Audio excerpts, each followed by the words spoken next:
បំផុតធ្វើបានហើយកូនសិស្សរបស់លោកគ្រូរីគីសំឡេងពីឃាតរីគីម៉ាវីនតើបងប្អូនប្រិមិត្តមកទស្សនាការប្រកួតទាំងអស់គ្នានៅលើសង្វៀនចូលមកស្វាគមន៍បញ្ជាពី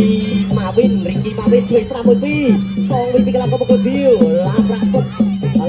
នេះក៏វត្តក៏មិនណយដែរហើយរីគីម៉ាវីនបាទកូនសិស្សរីគីនេះក៏មិនណយដែរចូលមកស្វាគមន៍ជួយស្រាមួយពីបាល់ឡើងមកវាយហើយជំរាបការរៀបគុំខ្មែរយើងបាត់ទុកយូរនេះអោបព្រៀបកាច់ព្រោះជគុំមួយពីម៉ាវីនកាច់ព្រោះ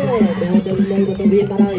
ដល់គ្រូញ៉ាក្រាព្រំសំអូនចាប់បាយសិនមកកាន់ក្រាសង្វៀនមកជាបន្តមួយធាក់ទៅមួយ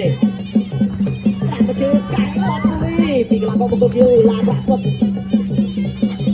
ជួយស្រាមួយពីម៉ាវីនស្រាក់ដៃសងជើងឆ្វេងទៅមួយទៀត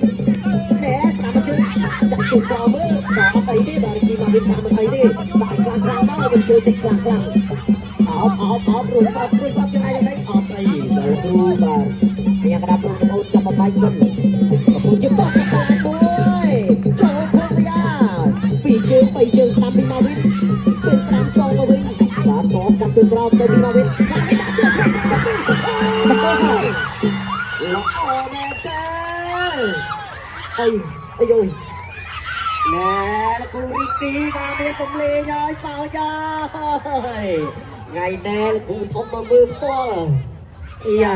មកហើយបាទកាមេរ៉ាជុំវិញអេដមីនអូយអីណែលោកគ្រូឲ្យពមួយបាទសូមអរគុណជាជំនះបានទៅលើកីឡាករបង្គោលក្រហមផ្ដួលបង្គោលខៀវអែនសន្លប់នៅក្នុងទឹកទី1